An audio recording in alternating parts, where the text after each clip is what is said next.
I was very disappointed because I was helping register people for the election, just at how people are not curious, not willing to learn, not willing to know a little bit more.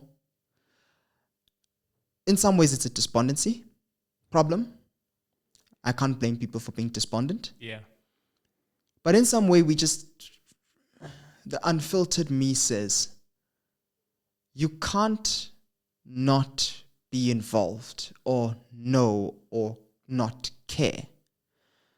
Because at the end of the day, decisions are going to be taken With or for without you. Yes, with or without you, but for you nevertheless. Yeah. And we only see people like Helen Zille and Patrice Motsepe because we want to outsource that responsibility to them. Welcome back to Born Free, and hopefully you're having a good youth month, and particularly to people in the youth, hopefully you've had a great holiday, and we hope you enjoyed today's episode. Today we're going to be speaking about the political silly season that's taken place in June, because the country is really changing at every single moment. Otsile Nkadimeng, my co-host, how are you doing today? Yo, I'm all right. Life's treating me good, but politics in SA. What a time to be alive. It's going crazy. I want to start with the big news that kind of came out at the end of this week. Liam Jacobson, leaving to the PA.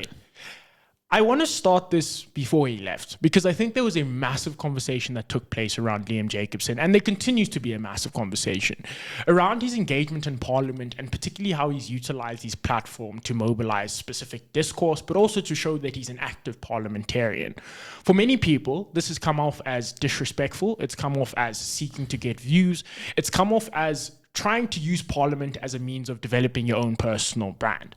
And I want to start there. What do you think about that? Do you think it's an unfair characterization to say that Liam Jacobson is technically trying to be a political content creator, trying to utilize the platform and the presence that he has in Parliament as a young person? Or do you think there's actually more validity in the work that he's doing? I mean, I think we start fundamentally at the point that Liam Jacobs is playing politics the way politics is meant to be played. He's moved from the ANC then to the DA and now to the PA. I mean, my first thought was a grifter will always grift. I mean, listen, it's really a performance that he was doing in Parliament, questioning members of boards of specific sports agencies in South Africa. He was doing both his duty, but at the same time doing it in such a way that it was very obvious to anyone that was watching that this person is grandstanding.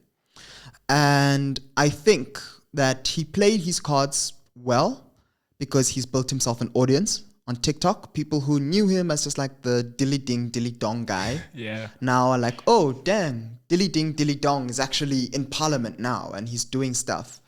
But I think what he maybe is trying to introduce into the South African political landscape is this very American style of questionings in parliamentary sittings. Yeah. Because, Americans like to have these things they call congressional hearings. And they're a really poor way of finding out information, but they make really good political theater. Yeah. And that's what Liam Jacobs is trying to do with Parliament, or rather tried to do. I'm not sure if he got fired or if Gayton's going to add him. It's a mess. At the time of recording this, it's a mess. But that's where it is, and that's what he's been doing. Yeah. He has had a few substantive questions. I mean, I think fundamentally his question of Danny Jordan and on his performance at SAFA are very warranted. But I don't think asking people how many star hotels you stayed in last night equates to actually rating the critical issues that are going on in those specific agencies. They need to be talking about, from a structural side, what do the excos look like? What are the competencies of the people in the excos? He asks those questions, but my guy is just obsessed with where you spent the night. And to me, I find that personally, I find that to be a waste of time. Like, to a certain degree, these people are executives. If they stay in 5-star hotels, it's part of their package. Yeah. But I think there are more pertinent questions that we should be burning time on and trying to get people more aware of. But, his exit and departure from the DA, to me, spoke to a much larger theme. And that is are young people in politics in the moment finding a good outlet? Because when he announced his departure, or rather when he announced his entry into the Patriotic Alliance, his Instagram post said, "Good morning, South Africa, free at last." Which led me to ask the question, perhaps within the Democratic Alliance, were they people that looked at his style of politics, looked at his style of building a personal brand on TikTok, and were turned off by it within the party? And perhaps within the DA, he felt that there was no room for growth. Albeit, I find it a little bit hypocritical because, let's be honest, the only reason he ended up on their parliamentary list is because people knew who he was because of his TikTok brand. But I think it raises a much larger question around the role of specifically young people being big figures in politics. Because it's the same thing we see with the ANC. Any significant or powerful youth leader within the African National Congress seems to always meet a ceiling that is totally constructed by the people above them. And when they dare to break through the ceiling, they're kicked out or pushed out. Could this be perhaps that type of a situation in the DA? I don't know.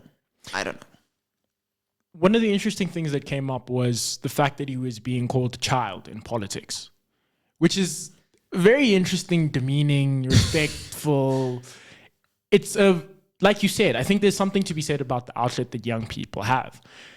I guess what I would ask then is that, do you think that Parliament actually has space for young people? Because the question is that if you're not a Liam Jacobson and you're not looking to build the platform and you're not looking to ask the hard questions, you're essentially just there. You're just a presence.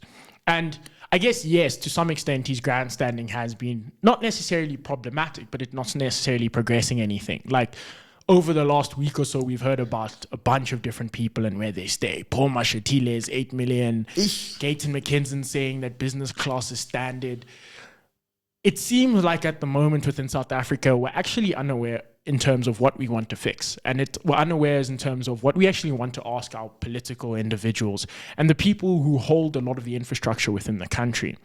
What I do want to say, though, is that within that, I still don't necessarily know if it's good to critique young people who are making an attempt. Because that's one of the things that I've been uncertain of with Liam Jacobson, because he is one of the many few people who exist within that parliamentary space, who are able to show that they have a voice, they have a constituency, they have a representation, and they're very clear as to what they're standing for. And so from that standpoint, I do worry that what we're seeing in South African politics, as you said, is that actually it might not be for young people. There actually might not be an outlet for them to represent themselves and to be heard. But then what do you make of that in terms of the wider political scope and in terms of Liam Jacobson shifting? Because does that mean then there's going to be a party in South Africa where young people are going to be the focus and be the priority? Or does that forever mean that young people are going to continue to change ships or become like the EFF, create a new party where you're never actually going to be able to develop and build your own CV within a very good institution like the ANC, like the DA? And many could argue for many of the now former newer parties like Action SA that have seemed to have a presence, that many of them seem to be having the same issue. Young people aren't represented. Young people can't speak up. And in the instances that they do, they tend to be discredited or in some instances disrespected, as Liam Jacobson is as a child. I mean, there's so much to unpack there. But I think let's start with one of the themes that you brought up, and that is the fact that there is a significant lack of substance in not politics, but in terms of where the public engages with politics. There is a growing trend where we see a lot of the figures and a lot of the parties that are gaining a lot of support in South African politics aren't parties that are heavy on the policy, heavy on the substance. They're heavy on the rhetoric. Yeah. And because of that, listen, a part of me doesn't fault Liam Jacobs for going heavy on the rhetoric, because in a landscape where the people voting don't seem to care that much about your policy, but they care a lot about the rhetoric and the way you say things, like, you're playing the game of politics. He's a politician. I'm not surprised. But I think we need to critically dissect how we as the population engage with politicians and political parties before we can say, but listen, we have nothing but corrupt people that, or if not corrupt, people that have no guts, people that don't stand on their own principles. Yeah. Because when we elect people on the basis of rhetoric, that's the type of leadership that we're asking for. I just have to come and just make people clear on that.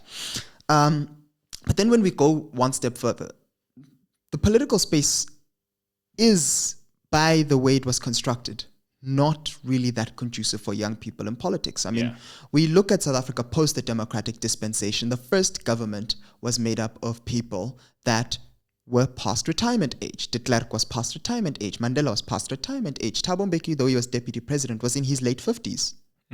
So this notion that the South African government and elected leadership in high positions has had major figures in political office that represent youth, it's a very, I find it as a very laughable notion, because young people have never been traditionally or in any form represented in major political office. I mean, Ronald Lamola, a lot of fuss was made around him being Minister of International Relations and so young.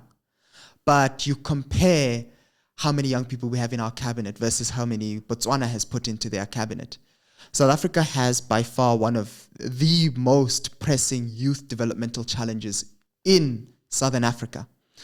The unemployment rate, the rate of university dropout, the rate of quality basic education, and the list just keeps going on and on and on and on and on from there.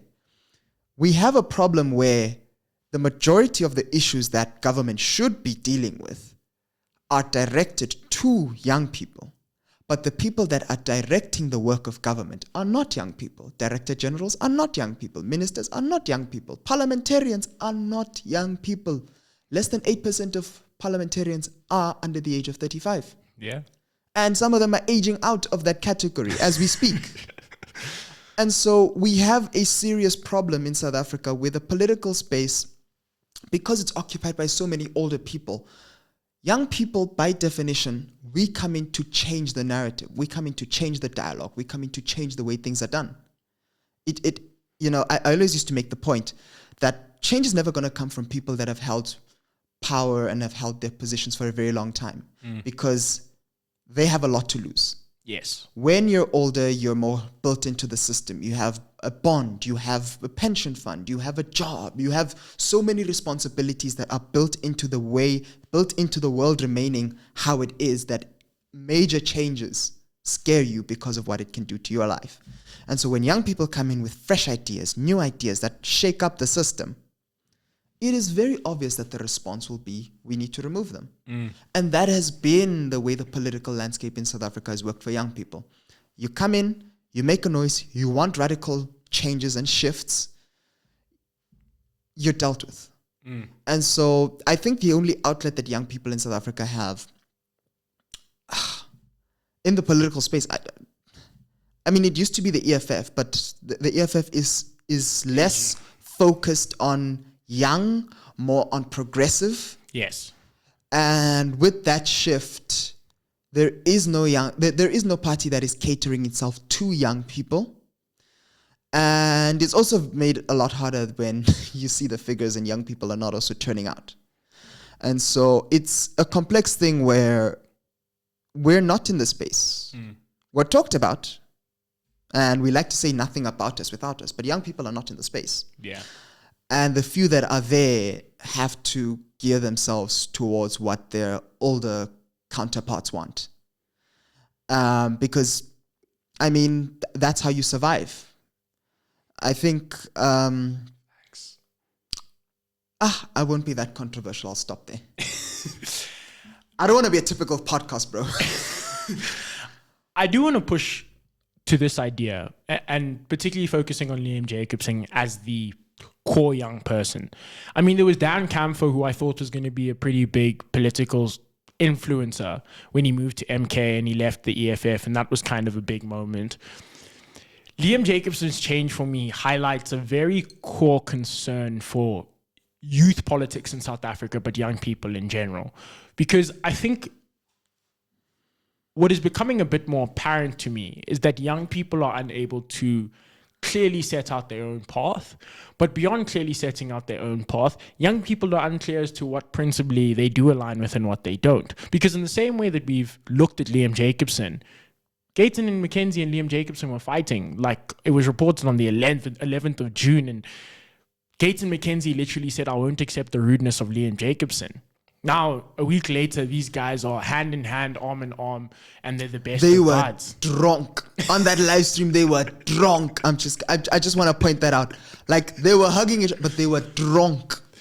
And I guess now, with all of this being said, what does that actually mean for young people who do have a voice? Because does it mean that they're going to be forever bought out, forever brought in to become part of a new constituency? Because there's nothing to be said that there is proof that Liam Jacobson has been bought out. And he continues to say, and the PA continues to say that we didn't do anything. Some people have attested it to colored nationalism within South Africa, which the DA has been very quick to dismiss. But particularly between the PA and the DA, you can see that there's a growing contestation in the Western Cape. They're fighting for the colored constituency. They're very aware of who they're here for and what they're doing. But at the core of all of that, it feels as though now people are going to take the easy way out. Because in the same way, I think Liam Jacobson and Gayton Mackenzie's relationship, it seems a bit odd now. Liam Jacobson was part of the envoy that went to Israel on a fact-checking mission. And I don't necessarily think Gayton Mackenzie was there, but I know people from the PA were there. And I wouldn't necessarily think, or it wouldn't be beyond myself to think these conversations started there, because that was the first point in which we saw some sort of alignment, some sort of agreement in terms of what their political stances were and what they were likely going to do. But I find it hard to believe that any political party is going to align with one person 100%. So when we look at someone like Liam Jacobson, and when we look at people who represent Liam Jacobson in terms of the Dan Campers, particularly you might even argue a Dan Corday, even though he doesn't necessarily have the political investment. What do we make of their use case in politics? Because does it mean that they are officially now just their audience, their followers, the eyes, the attention?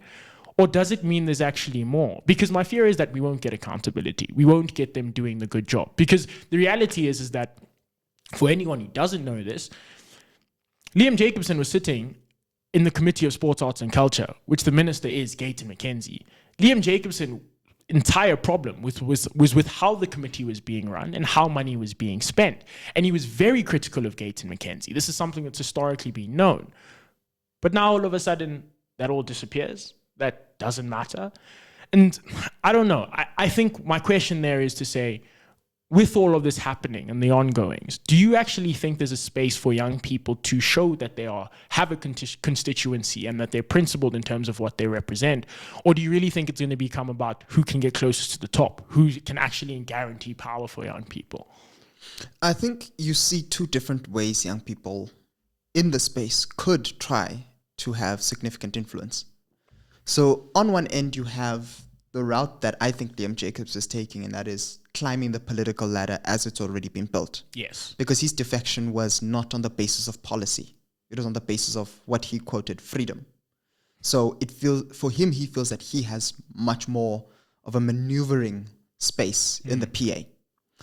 And he's definitely using this as an opportunity to climb the political ladder because the PA is, in some sense, less competitive than the Democratic Alliance in terms of political talent and climbing the ladder, and also, you know, needing the endowments and support of certain people, as is the case in politics, to climb the ladder.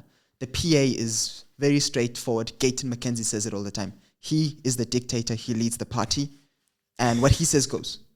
Versus in the DA, Liam would perhaps need the support and the mentorship of a Helen Zilla or a John Steenhuisen, and then they'll tell him, all in due course, young man, you're just going to have to go through here, and there are people ahead of you. So those are the challenges that I think he would have faced in the DA that enticed him to the PA. But that's also part of the first route, climbing the ladder. The second route, albeit what should be the route that most young people in South Africa choose to go for, but I think don't go for because of how difficult it is and how unsexy the work is. And that is the old school grassroots organizing support.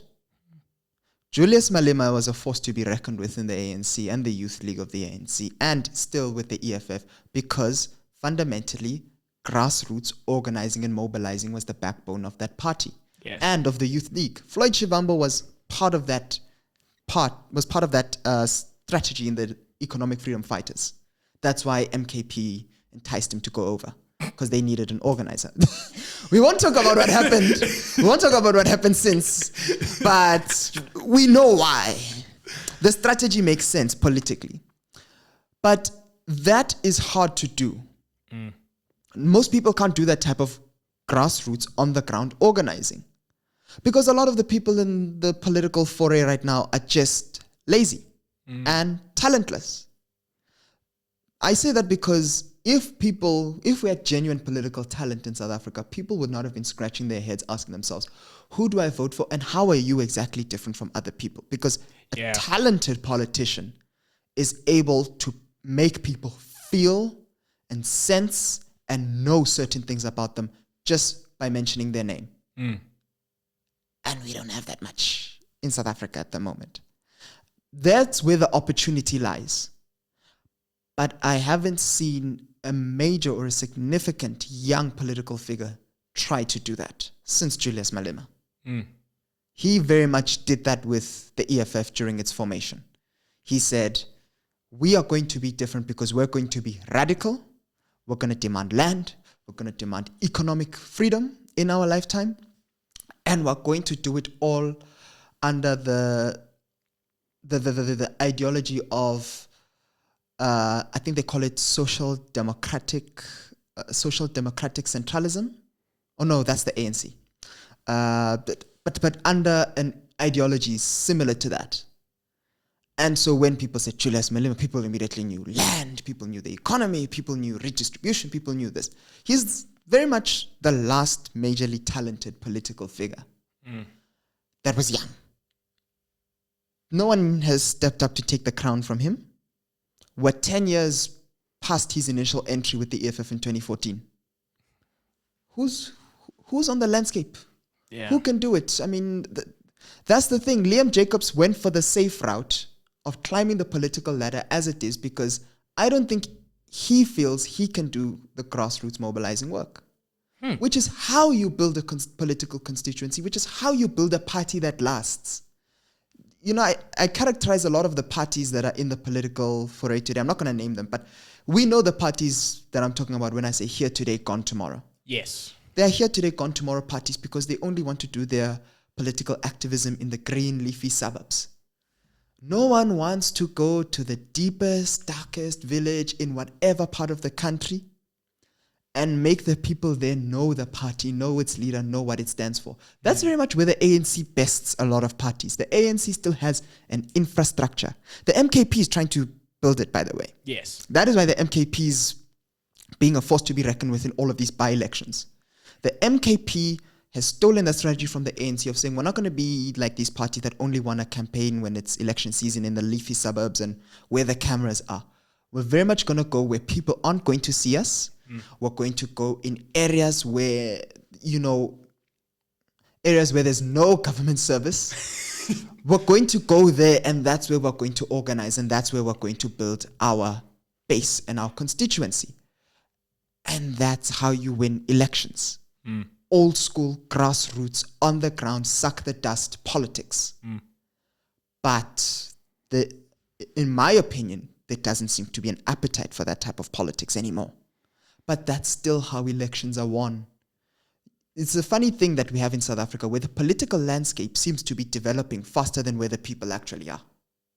The people are still in a space where they want that grassroots, old school type of organizing that is activist based. They don't want their parties just coming to campaign with posters. They want their parties helping to fix their roads, help build up their schools, help take care of their needy. But the parties don't want to do that. They only want to come around during election season. That was how the ANC built its very cult-like following amongst older people. Older people, they will not just, your gogo, she'll say, I'll vote ANC because of, they ended apartheid. But beyond that, you go deeper than that. They'll say these people came and they gave us blankets when it was cold. These people came and they gave us groceries when we didn't have food. They talk about it in the past tense, but it meant so much back then that to this day, it still elicits a lot of loyalty.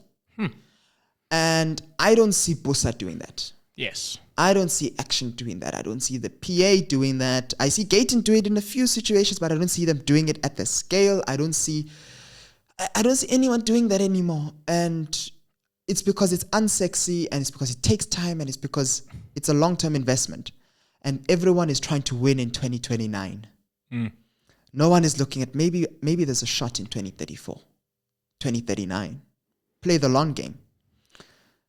And that's the tragedy. And that's the opportunity for a youth political party. If only someone has the gumption to do it. But no one does. Yeah. I think that's the problem. Political will as well. There is no political will. And I know it's a controversial thing to say, because there are young people that are there in the space. But no one is doing it that old school way in a party form. They'll do it in very outside of the party forms, foundations, NPOs, all of this, all of that, Ntlantla style. But in a party form, it's very hard. And also, let's be honest, South Africans are also we can't make up our minds, and this is going to be the one that'll probably get me in trouble, but hell, I'll say it. You don't want you don't want your leaders, your party leaders, taking money from big money to fund elections.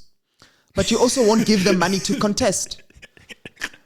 There's a party that was called, I think it's called OMH in 2024's election. They had one of the most progressive manifestos for the election.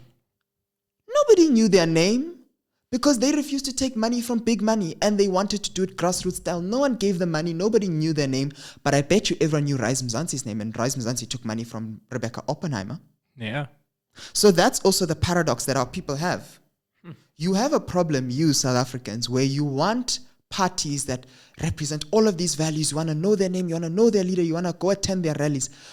But when they're saying, hey, can you donate 200 Rand, 20 Rand here, 50 Rand here, we need it to run campaigns. We need posters. People aren't doing this for free. Our organizers aren't doing this for free. These are people that they had jobs that they left to try get us out there. We need to pay them. But you won't give them money. And then when they take money from big money, which sees this opportunity, we have a problem with it as the people.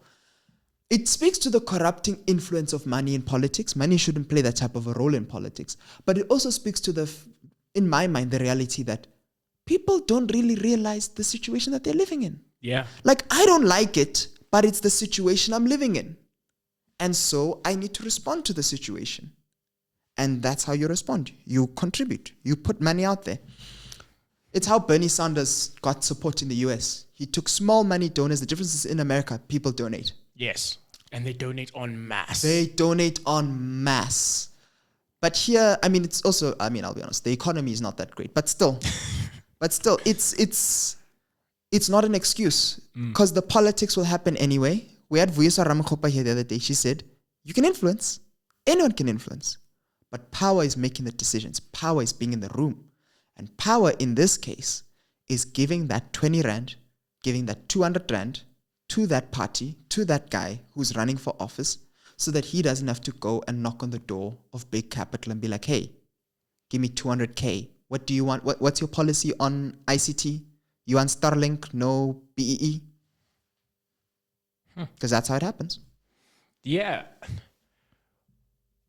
This is going to be a very interesting thought, because you've pointed out something that only one person in South Africa is deemed to change. Change with big money, because he's coming with his own. He's a billionaire in South Africa. And some people are priding him as the president of the ANC and potentially the president of the country come 2029. I walked into this one. Patrice Motsepe. Now, the SG of the ANC in Balula came out the other day saying, this is not like soccer. Politics is not like soccer. You can't just come and say you're going to bring your money and all of a sudden you're going to come in and say you're running the ANC. But I want to premise this with a bit of context.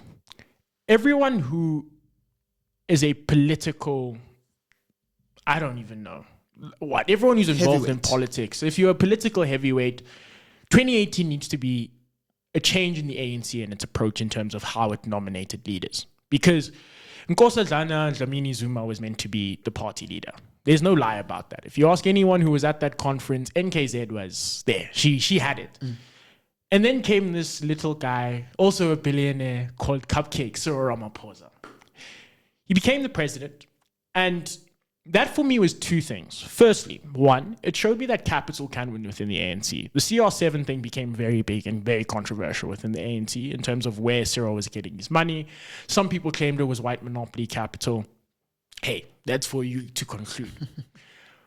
But there's two things that scare me, or not scare me, but concern me about Patrice.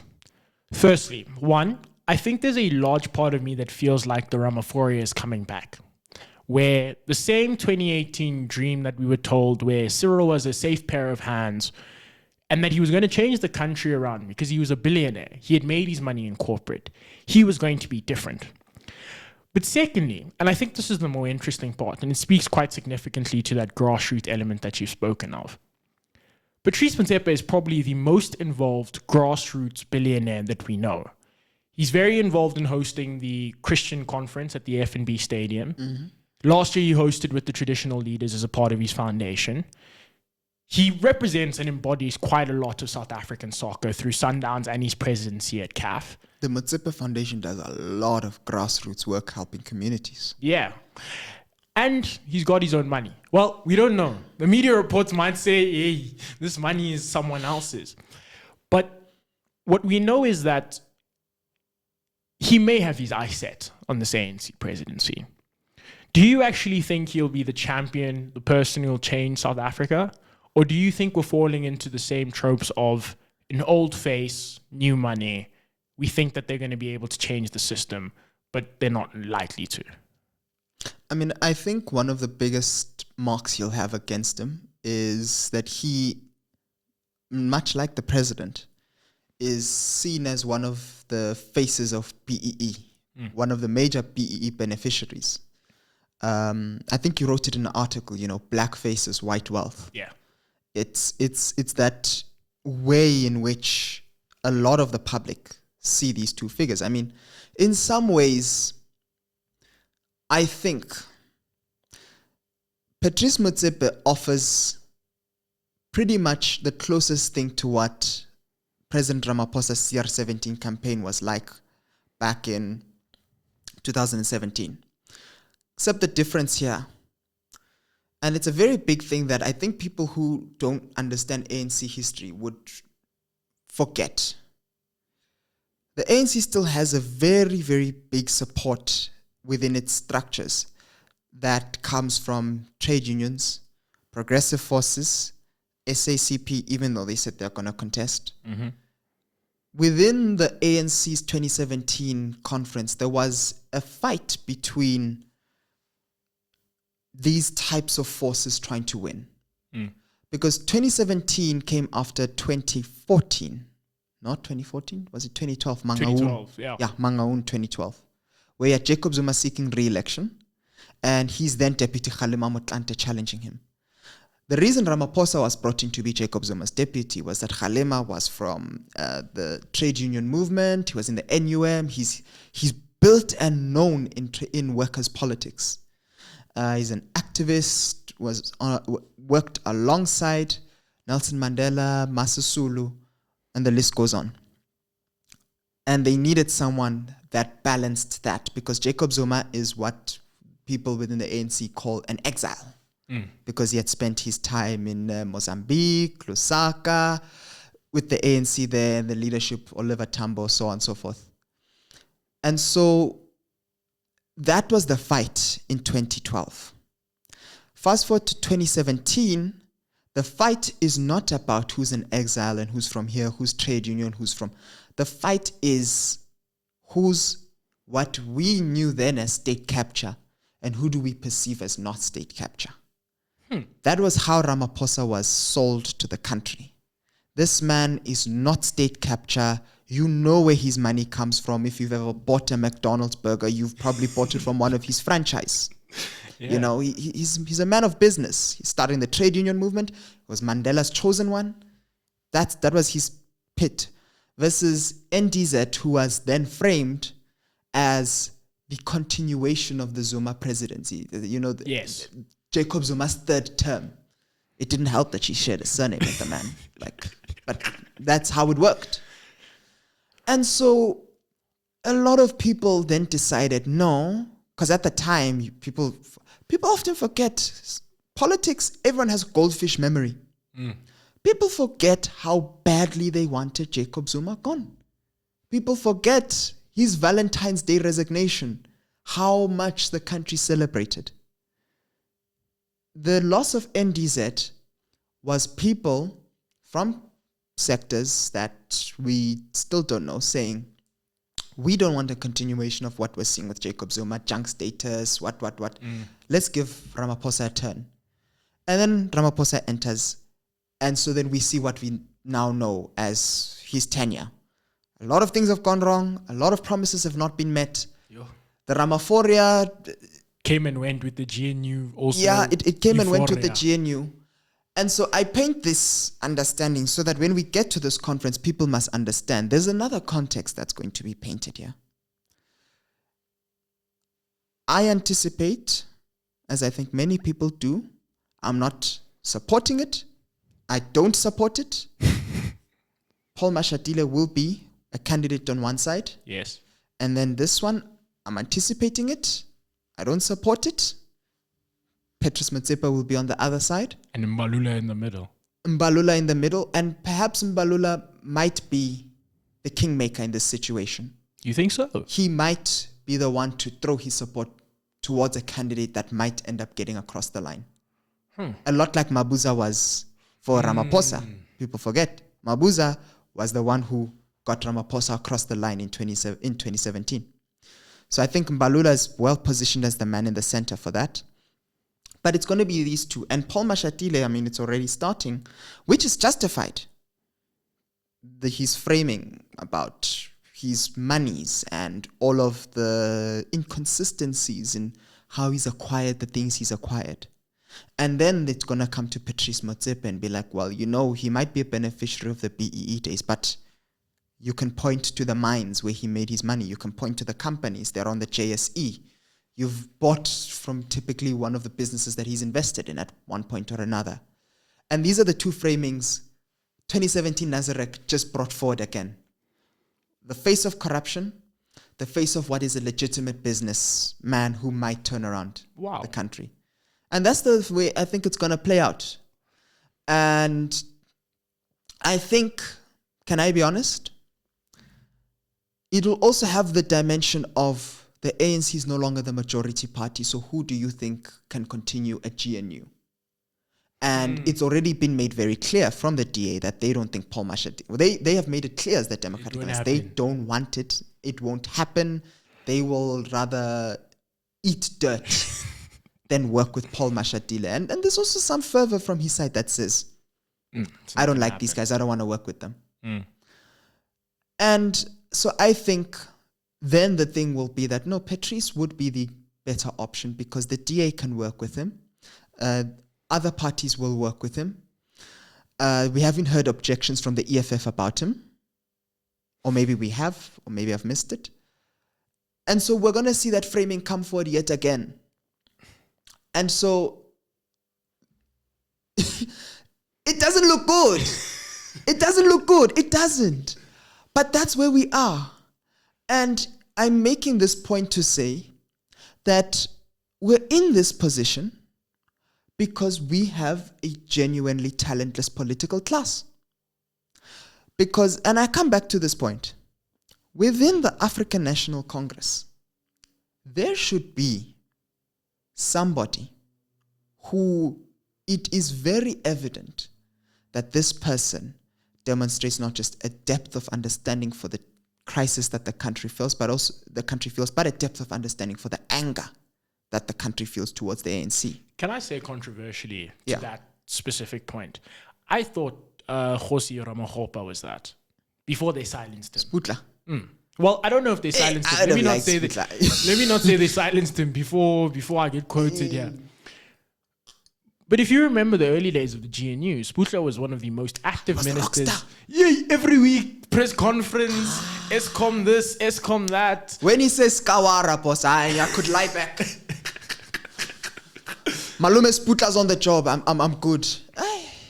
Because I want to frame this in two things. Firstly, the pros for Patrice Motsepe and the cons for Patrice Motsepe.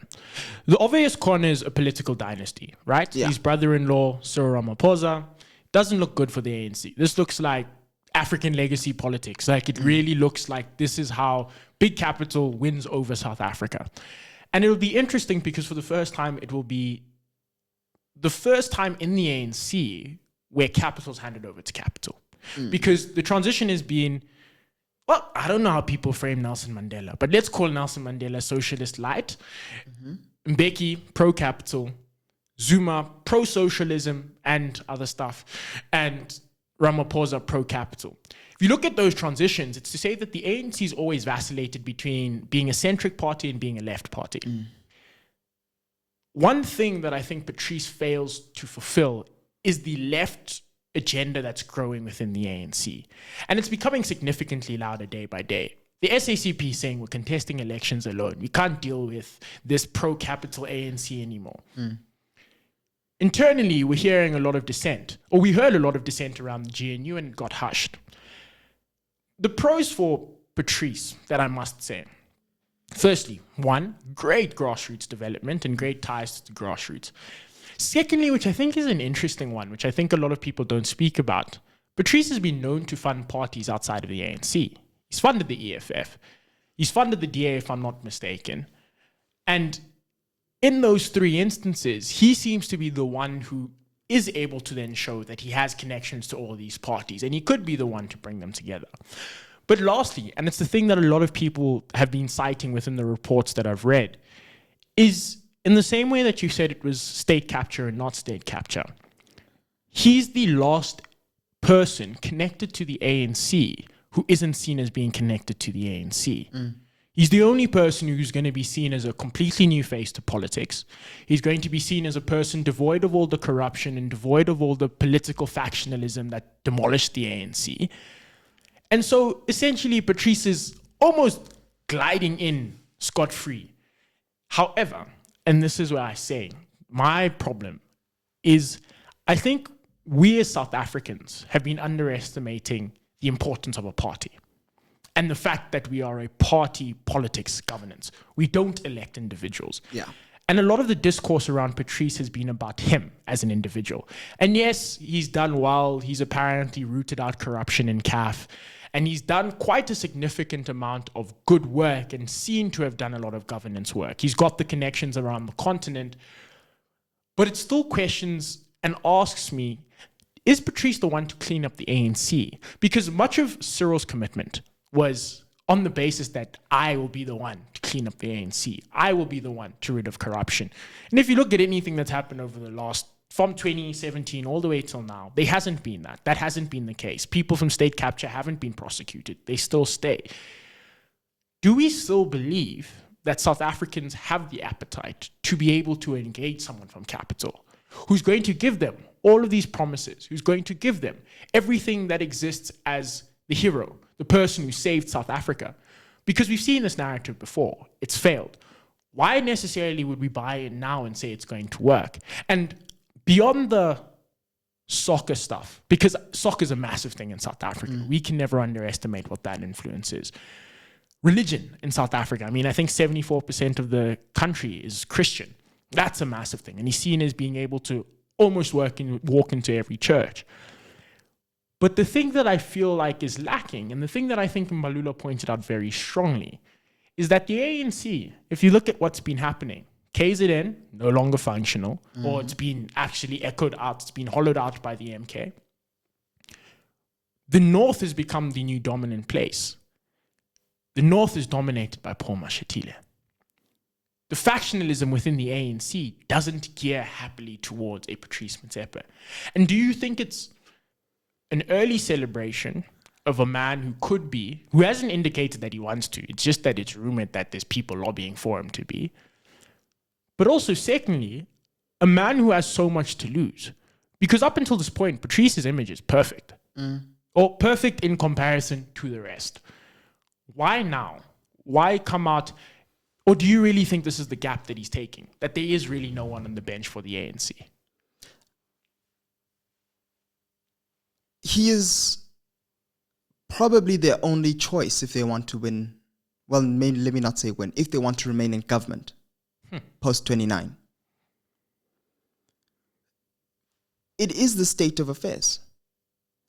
There is nobody else with the market credibility, enough social name recognition. You and I say Paul Mashatile. Most people don't know Paul Mashatile. You ask people who's the deputy president of this country. They don't know him. Yeah. But they know Patrice Motsepe.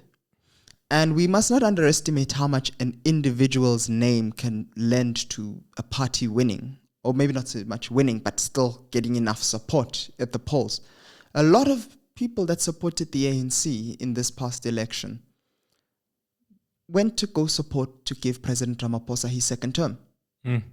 They are a significant, from that 40%, a significant amount of them went to go support President Ramaphosa for his second term, specifically President Ramaphosa. Not the ANC. Not the ANC. And it's the same for 2019. Because even amongst traditional ANC people, there is this sense that this ANC is not my ANC. This is not the one I know. This is not the one I grew up in. This is not the one I believe in. But Ramaphosa reminds them of an ANC they know and that they believe in because he was Secretary General in the 90s. He's very much indicative of that ANC that was owned and dominated by these very well-trusted, ethical, competent cadres, back when cadres was a good thing. And that nostalgia mixed with the dissonance, the depression from the Zuma era, propelled the ANC into that election. And so Patrice Motsepe has that going for him amongst ANC supporters. There will be quite a few that will go over from President Ramaphosa to Patrice Motsepe, and that cannot be discounted. But ultimately, it'll be a numbers game about the turnout. It'll be a numbers game about the turnout because should Patrice Motsepe, I'm talking post the ANC presidency, because can I be honest, this conference is very strange in that the person that has elected every ANC president since Polokwane does not seem to be leaning towards a candidate. And that is Gwede Mantashe. But he's leaving. He's leaving. But he carries significant influence. Fair. He has elected every ANC president since Polokwane.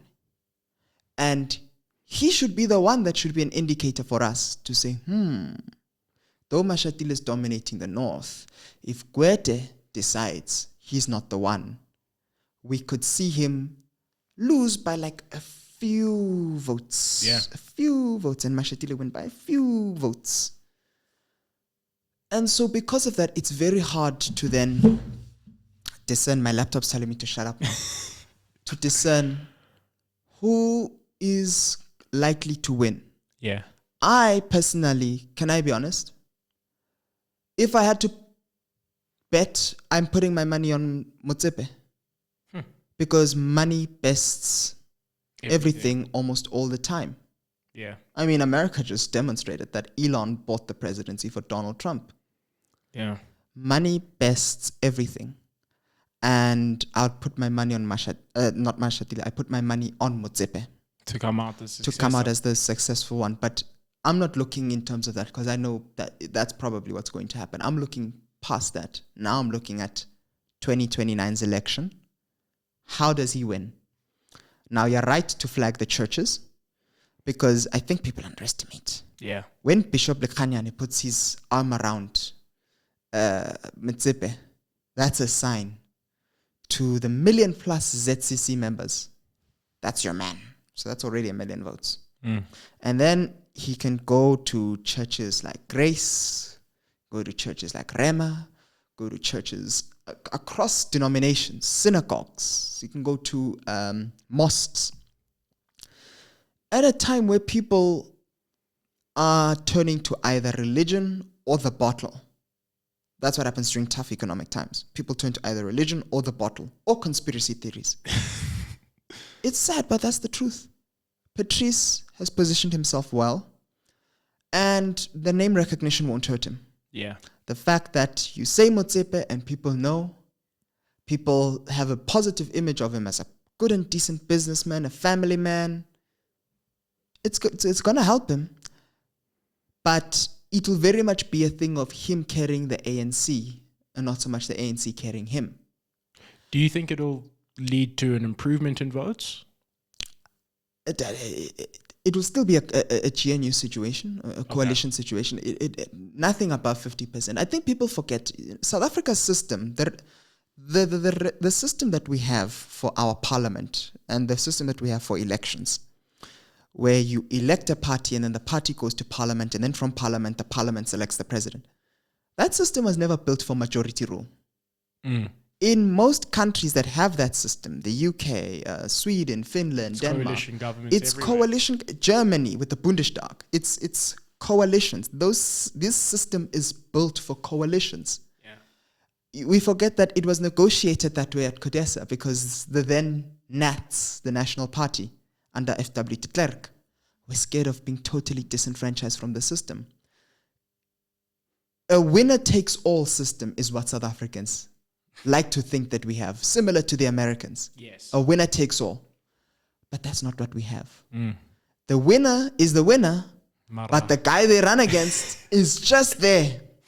He's just here and is going nowhere for 5 years. Yeah. They're staying there. They're a part of this process. And so that's why I'm saying for a Patrice Motsepe carrying that election into 29, he is not going to approach it in a winner-takes-all approach. He's very much going to have to approach it in a consensus-building approach. The DA, we must sit and work together. The EFF, you may not like what or how I made my monies. You may not like the way PEE turned out, but we must come, we must talk, and we must form a government. If he can get the DA and EFF to work together, here's my vote of confidence. Fully my vote of confidence. And if the MKP is still around, we'll see what happens there. I think that's also another factor people are forgetting, the MKP. But this is all speculation. Yeah. But the one I really want to talk about, Otsile. and Joburg. I want to premise this with very much the same framing from the previous conversation. I want to say very explicitly, Helen Zilla is by far one of the most popular politicians that exists in South Africa. Well known as well. Helen Zilla's party is not. And what's very important to remember when it comes to this conversation, and it's very important to remember even in how this conversation is taking place. Firstly, one, it's not confirmed that she's running for Joburg mayor because we're recording this on the 15th. It's that she might have a hat in the pool. But even looking at that future, looking at a world where Helen Zilla is running for Joburg mayor, one of the things that's very telling about the constituency to the left of the DA, there is many people who will tell you, I will never vote DA. They'd rather not vote, which is why we have a decline in actually political apathy in South Africa, or increase in political apathy. The majority of voters are ANC voters that didn't turn out for the ANC, and no one is catering to them. And so I guess what I'm asking here is that, do you actually think Helen Zille is going to be the champion that people claim she's going to be? She has the track record. She's been Premier of the Western Cape. She's been Mayor of Cape Town, and she did really well there.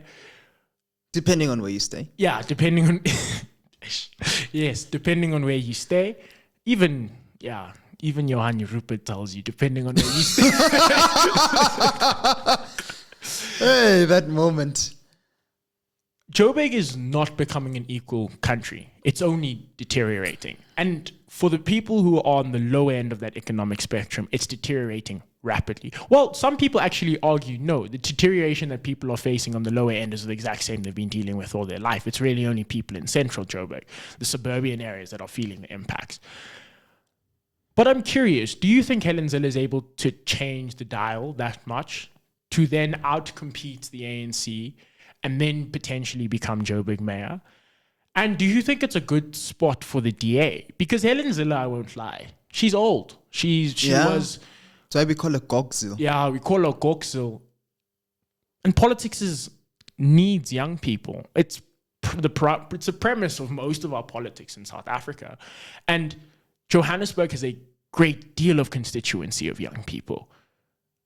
I understand that many of the upper middle class, older generations want to have a functioning state. So there's an argument to say that she might be the one.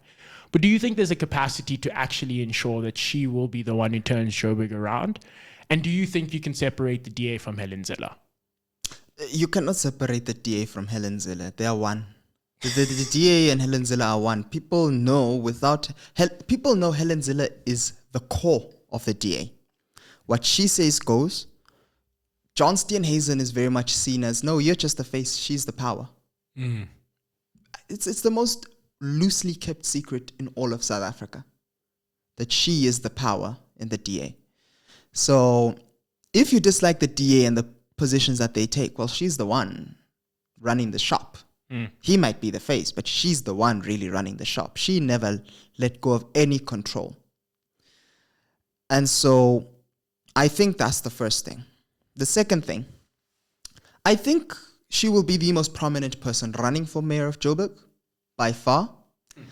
Mayor of Joburg's election has always had national spotlight. I think this will just supercharge it, especially given the history and the turnover of mayors. Yes.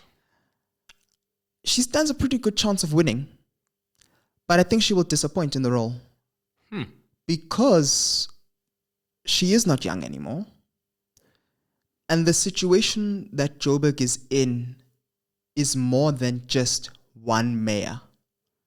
It's going to be it's going to be multiple mayors over multiple years. And this is all happening within an environment where South Africa's economy is not performing well, where nationally there's going to be immense turmoil in the election that will follow in 29. Too many of the factors that would allow for you to be a successful mayor in Joburg are just not there. Mm. The stars are just not aligned.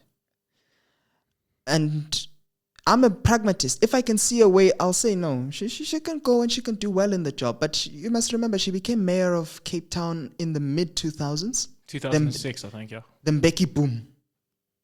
And then Premier of the Western Cape during the Zuma 10 years in the early 2010s. Still feeling some of them Becky Boom into the Zuma years. So there's still a growth. People must remember that growth helps a mayor of a city and the premier of a province to make a successful outcome. You've never had a situation where a provincial town or a city has grown whilst the national economy has gone down or has remained stagnant. Because how do you create jobs in a stagnant economy in your city? Because it needs to be a national thing. If you're creating jobs in manufacturing, then the port sector needs to be growing. There needs to be more investment in port infrastructure. Well, if the economy is stagnant, there's not that much investment in ports. What are you going to export? How do you create those jobs? How do you facilitate that environment? Where do you get the money? People forget about Joburg's debt, a multi-billion rand debt. Where do you get the money to solve that at a time where ratepayers are saying, I'm not going to pay my rates until I get my services? And so then you have to fix the services. But to fix the services, you need more money. And municipal budgets are structured in such a way, and I'm getting into the technical here. When the MMC for Finance announces that Joburg's budget is 2-point-something billion rands, they don't have 2-point-something billion rands. They're anticipating collecting 2.6 billion rands from you, from your rates and taxes and services. You know that Ugandan finance minister, you make more money, I tax more money, therefore I have more money. That's the way it works. And so it's a desperate situation that Joburg is in. Tata Morero was very realistic when he walked in and he said, don't expect me to be the mayor that fixes everything. Because it is just that big of a problem. I anticipate with good leadership, in 15 years, Joburg will be better. The progress only starting maybe after 7 years of just fixing its books and the services. The fixing of the infrastructure, the fixing of everything that is important to getting Joburg working as a functional city. That is going to take time. And, the thing is about Helen Zille, she's very honest because she said as much about the Western Cape. She said this didn't happen overnight. It took years and years and years and years. Same for Joburg. Hence why I think that if they win it, it is going to be a political trophy. It's not going to be of any real significance. A person that wants real significance needs to, from the start already, be working with the stakeholders on the ground that are invested in Joburg's growth already. I haven't heard of Helen Zilla or the DA working with the Joburg Crisis Alliance, the one led by Mr. Nishan Bolton. And it's a problem. Johannesburg is a real problem, but no one's going to realistically get enough votes to govern on their own. You need someone to govern on their own to fix Johannesburg. It's going to be the ANC. It couldn't be the ANC. The ANC is experiencing a national moment where they're not popular. And to win in Joburg, it's going to be much harder. I don't necessarily think it is to say that the ANC will win in Joburg, but I think it will be a formation and a finalization of a long-term partnership between the DA and the ANC. Because I think, to play a bit of devil's advocate here, the only argument that can be made for why Helen Zille wants to put her hat in the conversation is to say that Joburg is the economic hub of South Africa.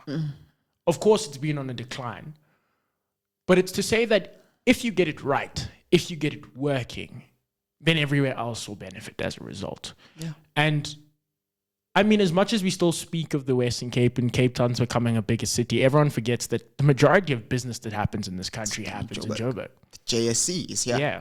Johannesburg Stock Exchange. So, on one end, I think because of her business partnerships, I think because of the fact that she is pro-capital and capital is very favorable to her, and capital to some extent might even believe in her ability to fix the system entirely.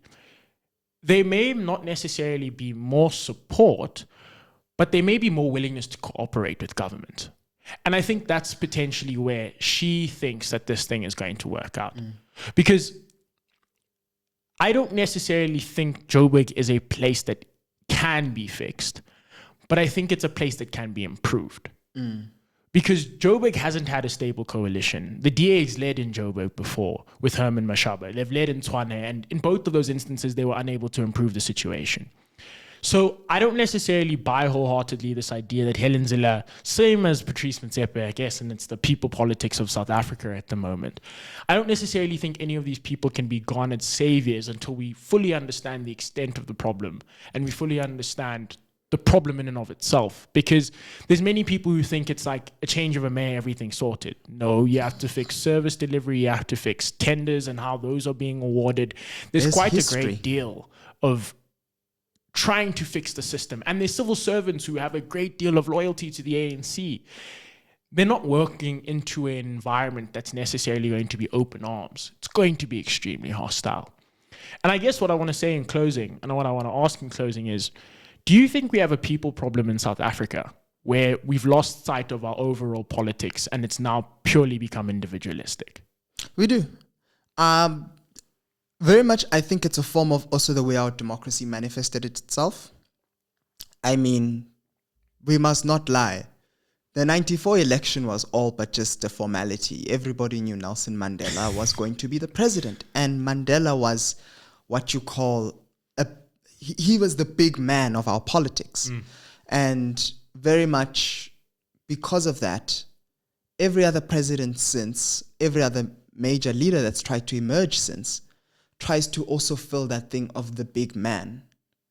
And, well, in this case, the big person in politics. People look for a leader, not so much a party. And so because of that, there's a significant unsophistication about the way we dissect our politics. There's a significant unsophistication about the way we view our elected leaders. And there's a lack of curiosity about the scope of the challenges, which is warranted to some degree. When you're working long and long and for less and less, you don't want to worry yourself about these stressful things until you have to worry yourself about these stressful things because they get that bad. I think we have a big problem in that we're a nation almost geared up to become a first world nation, but we just have a lack of gumption from the people we put in politics and the people that are supposed to put the people in politics and the electorate. You know, I was very disappointed because I was helping register people for the election, just at how people are not curious, not willing to learn, not willing to know a little bit more. In some ways, it's a despondency problem. I can't blame people for being despondent. Yeah. But in some way, the unfiltered me says, you can't not be involved or know or not care. Because at the end of the day, decisions are going to be taken With or for without you. Yes, with or without you, but for you nevertheless. Yeah. And we only see people like Helen Zille and Patrice Motsepe because we want to outsource that responsibility to them. It's a failure on the people's side of meeting what a democracy requires of them. A democracy requires of you to know and understand and engage when it's stressful and when it's easy. Yeah. That is why the most successful democracies in the world continue to be successful. Well, historically. Yeah. I mean, I don't count those guys. I think everyone knows who we're talking about here. I don't think I count those guys as a successful democracy.